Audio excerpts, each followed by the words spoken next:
Vamos a empezar a hablar de esos dos temas.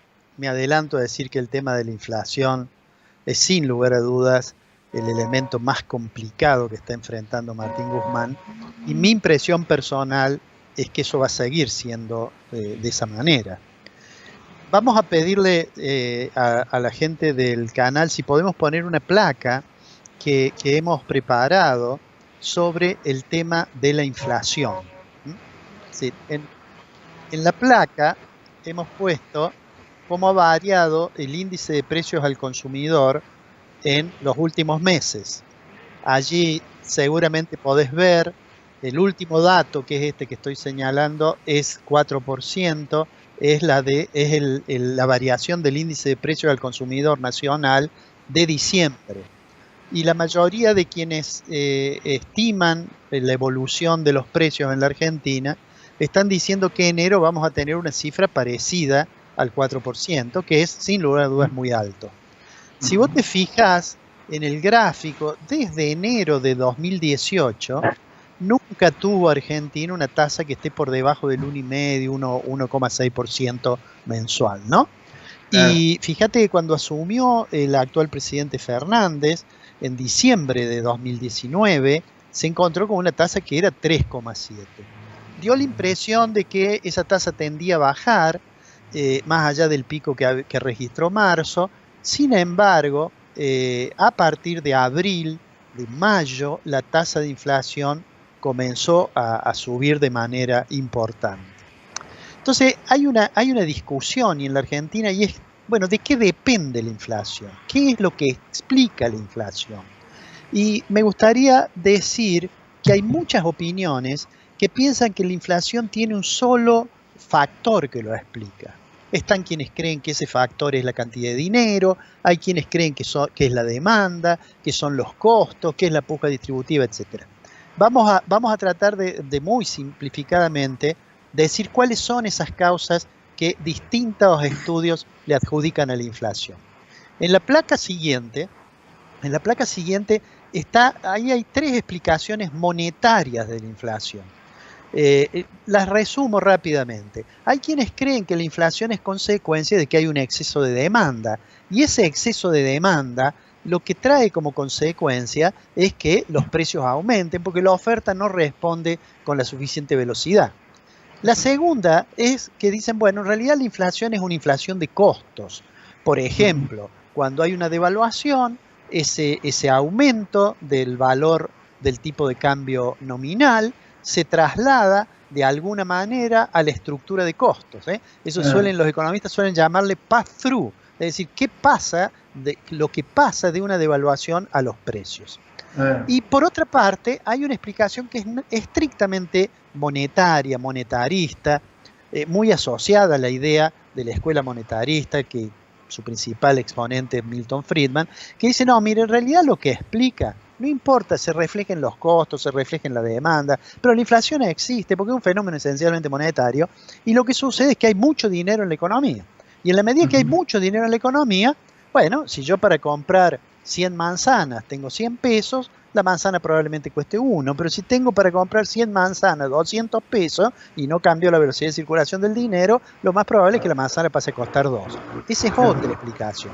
Estas tres explicaciones son monetarias, una estrictamente monetarista, la de impresión inflacionaria de demanda a veces se la asoció a los escritos de Keynes, pero hay otras explicaciones, y sobre todo en América Latina surgieron muchas explicaciones que se llaman explicaciones no monetarias de la inflación. Y en esta placa que vamos a poner ahora, que va a poner nuestro director, ahí yo he puesto tres ejemplos. Uno es cuando los precios absolutos son inflexibles. ¿Qué quiere decir esto? Que si hay un bien que tiene un precio relativo a otro bien, y ese precio relativo debería bajar, en realidad lo que sucede es que los precios tienden a aumentar, pero no bajan. Entonces, si en un momento dado la relación entre las manzanas y las peras es 1:1 y aumenta por alguna razón la demanda de las manzanas, no es que va a subir un poquito el precio de la manzana y va a bajar un poquito el precio de la pera porque hay menos demanda, sino lo que sucede es que va a aumentar solamente el precio absoluto va a subir solamente el precio absoluto de la manzana. Esa es una explicación. Hay otros que dicen, no, en realidad el problema no monetario de la inflación, lo cual no quiere decir que la inflación no sea un hecho monetario, porque es obviamente la pérdida de valor del dinero, el aumento del nivel general de precios, pero dicen, no, en realidad lo que complica acá es que esta sociedad tiene una puja distributiva. Y como hay ciertas inelasticidades, lo que sucede es que esa puja distributiva, que quiere decir que hay sectores que quieren una parte más importante del producto, la forma de obtenerlo es aumentar su ingreso nominal. Y eso genera el aumento o la puja con otro sector que aumenta más. La puja típica, por ejemplo, entre salarios y beneficios, y entonces eso tiende a explicar un aumento de la inflación. También se dice, bueno, pero puede haber otra cuestión que esté explicando la inflación, que son los factores inerciales. ¿Qué es lo que es la inercia inflacionaria? Bueno, cuando una sociedad se va acostumbrando a la inflación y comienza a haber mecanismos de indexación, por ejemplo, se firman contratos con cláusulas de ajuste, lo que sucede es que por más que yo intente frenar la inflación en un momento, a futuro esos ajustes van a ir generando presiones inflacionarias. Probablemente recordarás, Ricardo, que en junio del 85, cuando Surril hizo la reforma, puso en marcha el Plan Austral, había una tabla que desajeaba los contratos. Es decir, lo que hacía era sacarle un poco de valor. Lo que se decía es, bueno, le estamos sacando la inflación que tiene contenida en las cláusulas de indexación. También por eso, en los 90, cuando Cavallo puso en marcha el plan de convertibilidad, dijo, bueno, vamos a prohibir la indexación porque es una inflación, en ese sentido, una inflación inercial. Pero me gustaría, después de decir esto, señalar lo siguiente. En realidad, los factores que le explican son muchos. Por supuesto, puede haber presiones de demanda. Por supuesto, en una sociedad que tiene una tasa de inflación como la Argentina, hay puja distributiva. Por supuesto, tenemos cláusulas que generan inflación inercial. Por supuesto, también tenemos una expansión en la cantidad de dinero que es muy importante. Me gustaría, señalar lo siguiente. Allí tenemos cómo pensando en términos de la inflación de costo, cómo viene siendo la devaluación del peso desde marzo del 2020 hasta ahora. Fíjate, este ha sido el proceso. Esta tasa de devaluación, si te fijas, en enero el gobierno devaluó, este es el dólar, por supuesto el dólar oficial, devaluó casi 4%. Es decir, el gobierno está tratando hasta aquí que no se le atrase el valor del dólar, que acompañe de alguna manera la inflación. Sin embargo, la placa siguiente que vamos a ver nos muestra, nos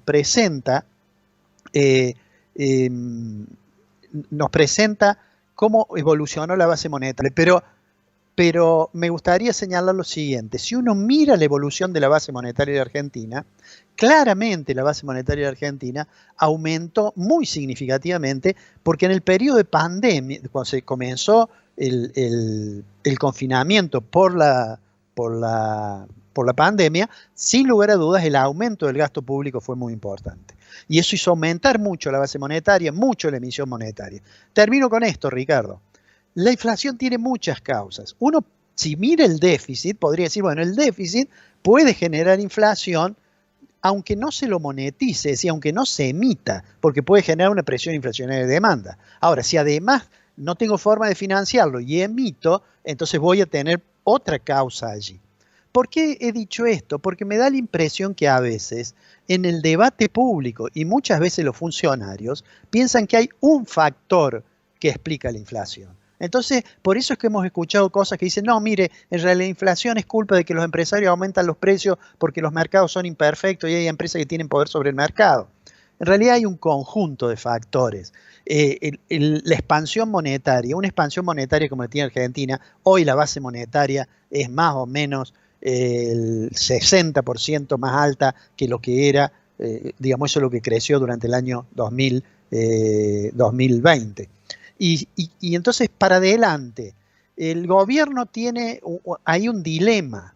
Si no deja trazar el dólar y devalúa, va a tener presiones inflacionarias por el lado de lo que recién llamábamos el pass-through. Si en cambio de eso el gobierno, que va a tener que emitir más porque no sabemos cuándo termina la pandemia, deja trazar el dólar, no, vamos a ir camino a una situación de las cuales ya hemos vivido y que en algún momento eso produce un ajuste brusco. Para terminar, todos esos factores además están potenciados, en el caso argentino de la inflación, por el tema de las expectativas. Las expectativas existen porque tenemos una historia. No es que en sí sean una causa, pero contribuyen crucialmente. Yo siempre digo esto, si un día en Suiza se despertaran todos los suizos pensando que va a haber una inflación del 20%, es probable que esa inflación exista. Ahora, lo que sucede es que los suizos nunca se despiertan con esa idea porque la historia de la inflación no es la que tenemos nosotros.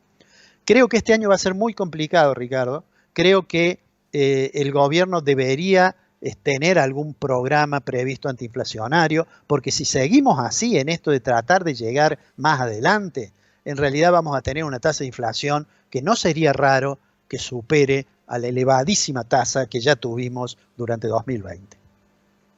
Alfredo, nos encontramos la próxima semana, ¿te parece? Nos encontramos la semana que viene, Ricardo. Un abrazo Un, grande.